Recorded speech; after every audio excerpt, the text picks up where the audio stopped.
walking with the ghost.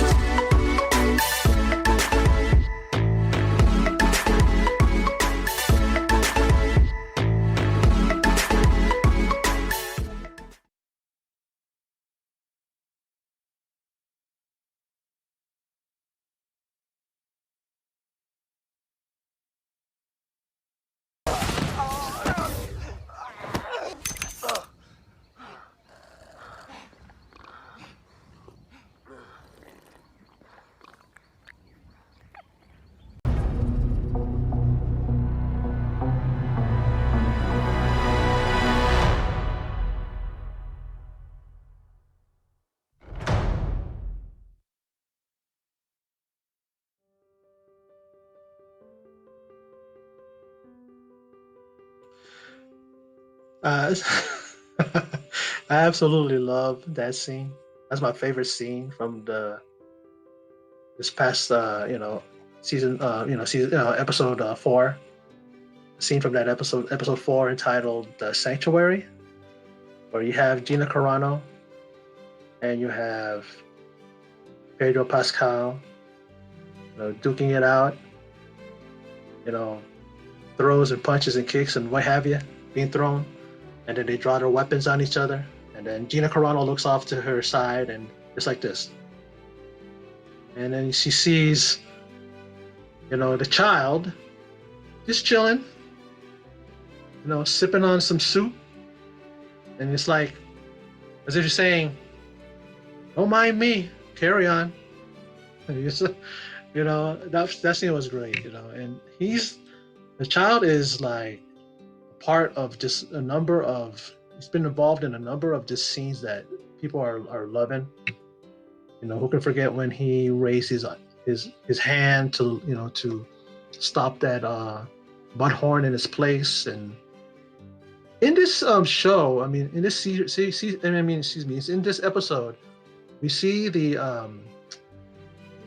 I guess we could say see it in its full form, walking. And it can't be more than 20 inches. He is so small, but so cute when you see him walking. And again, it's just the way it looks around and the way it's just in awe of what it sees. You see it, you hear it cooing, and when it's like with the Mandalorian, and the Mandalorian's telling it stop touching stuff. Boop. And then, and then it's like the Mandalorian figures, okay. He takes the child and puts it on his lap to keep him away from touching things, even when he went off the ship, because they're in, the Mandalorian is he is on the lam, if you will. He's kind of trying to evade the guild's bounty hunters coming after them, So like, stay here, don't touch anything. And then he's like, all right, picks it up, and then you see them walking. He bumps into Gina Carano's character, and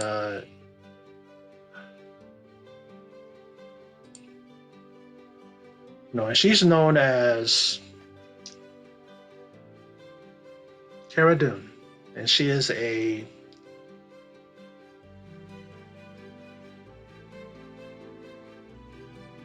she's a former rebel shock trooper, and she's turned mercenary.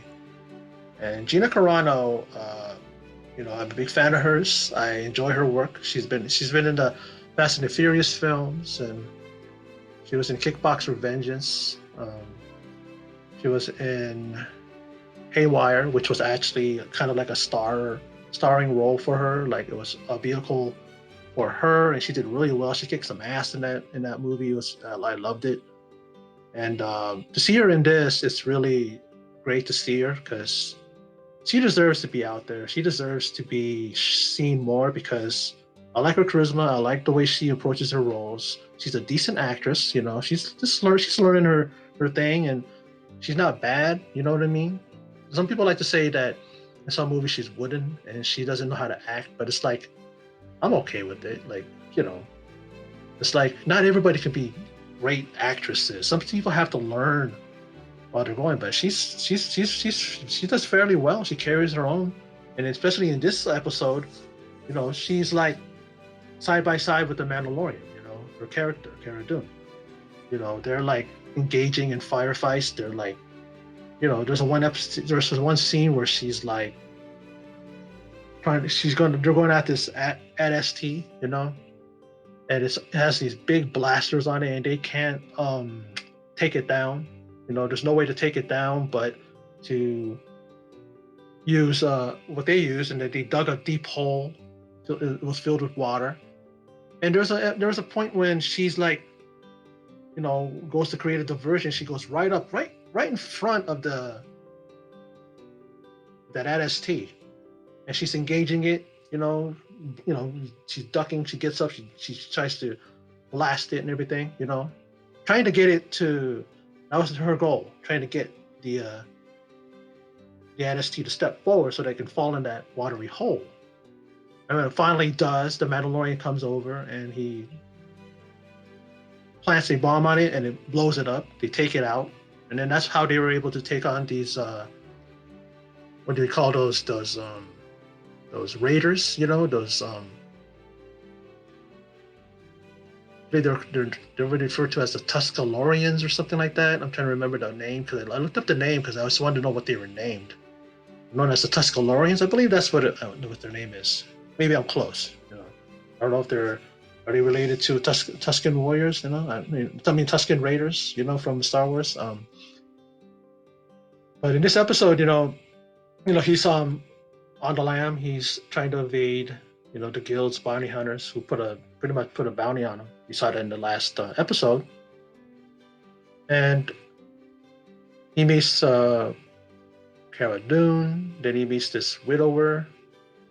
I mean, not widower, but a widow who has a daughter, and they take him in. He actually is approached by two farmers, and because they see his ship, come over their village, and they approach him. They have all their money, valuable stuff that they could collect in order to pay him to pretty much be their protector.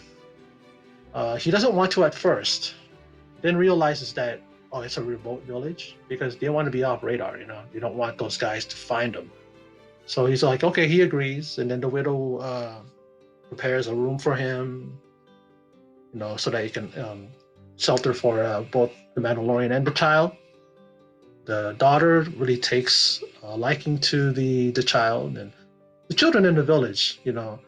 Cute scene, where they all, just go gather around him, and they totally are enamored by him. And who wouldn't be? Who wouldn't be? You see that thing walking down the street, everybody's gonna stop and look like, wow, look at that. How cute! Everybody's gonna stop and just gather around and take a look and go, where did this thing come from? So, and then they realize, like I said, with the whole NSTs that, they at first realized that they need to tell the villagers to leave the village because they're not safe, especially because they found out about the NST. Well, they refuse, and then he decides, okay, I'll train you guys. Who knows how to shoot a weapon? And then the widow raises her hand, and notices nobody else raises their hand. She's kind of like this, kind of looking around, and she kind of is adept at it. You see them doing target practices on some what do you call it, pots and pans there, and she's like hitting the pot like in the middle every shot. So she's a decent shooter, decent shot. And then we see the Mandalorian and Dune, Cara Dune, go and pretty much go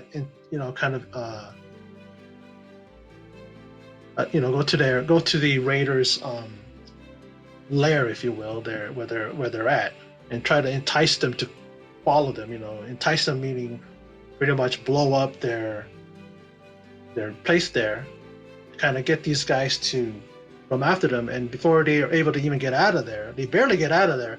Before the bomb that the Mandalorian plants goes off, like a second before it went off, they jump out of the thing and got out by the skin of their teeth, if you will, or the skin of their what do we call that word, whatever that saying is. But they get out of there in time, and then they realize that there's that NST is on their tail. When they get back, that's when they engage in they engage first the NST. Now underneath the NST, you see all the raiders coming in, so they're engaging them. You know, Cara Dune trained these guys with these, I guess you call staffs, these wooden staffs. So, they're training them. They were training them before this whole thing, and then they're engaging them and they're fighting them.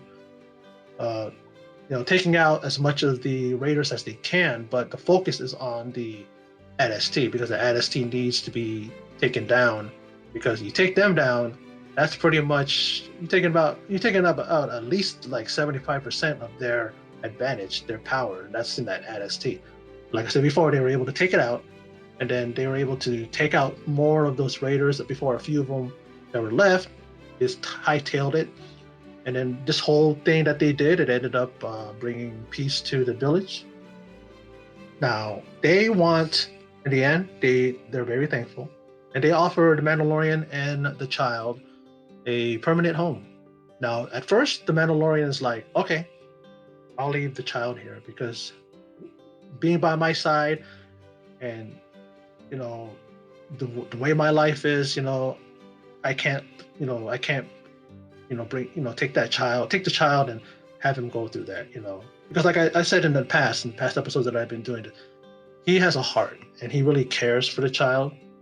So he says, you know what, I want to leave him here. And then before he goes, the widow says, I'll take care of him like he was my own. Now, all along, we see some sights, from a weapon, from a sniper weapon or a gun. I mean, a rifle, I should say. And it's centered on the. At first, I thought it was going to be on the Mandalorian or even on the widow. I don't know. It looked like. And then all of a sudden, it's dead aim on the child. And all of a sudden, we hear a gun go off, a blast go off, thinking that the guild's bounty hunter, killed the child. But actually, Gina Carano's character, Cara Dune, was behind the bounty hunter and she took the bounty hunter out.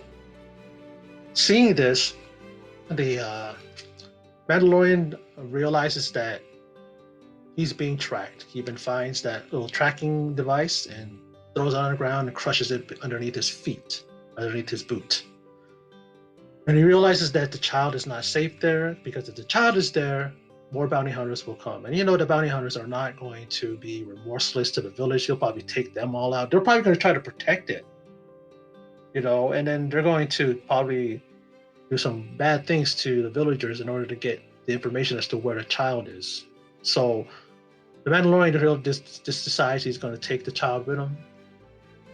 And, you know, it was a pretty tough decision on this part because he wanted the child to be with people that will take care of him and that will take him out away from, because being with him, like I said earlier, he didn't want the child to have that life. He didn't want to be on the run on the lam with him, and his life is in danger. So the Mandalorian is like its protector. So he had no choice but to take the child with him. And we didn't see Cara Dune and the Mandalorian have a moment. It pretty much says until the next time they see each other, and they lock hands and go like this, like they shake each other's hands, if you will. It's like a shake, and they part ways. And like I say though, this episode was I liked it very much, and I've said it about every other episode in this series, and I just do. It's an amazing series. It's very very beautifully shot. Cinematography is just amazing. It looks like a movie. It's like it was shot, for film. And Pedro Pascal, Gina Carano, Carl Weathers, Nick Nolte, Giancarlo Esposito. We haven't seen him yet, but he's one of the characters here. We haven't seen Bill Burr yet, and that trips me out because Bill Burr is a comic. I've been a fan of his for like maybe 10, 15 years now, and I've only seen him in doing comedy stuff. And he's in this film, and I didn't catch him the first time when I saw the trailer. When that trailer where he comes out, he steps out from the corner and he starts blasting. And I just can't wait to see what his character is and what it's like, because the guy I just know him as a comic, so he hasn't yet shown up. Maybe he'll show in the next episode. Maybe we'll see Ming Na Wen in the next episode. So for those of you who stopped by and checked out this video, I appreciate it very much. And in closing, and as always, take care.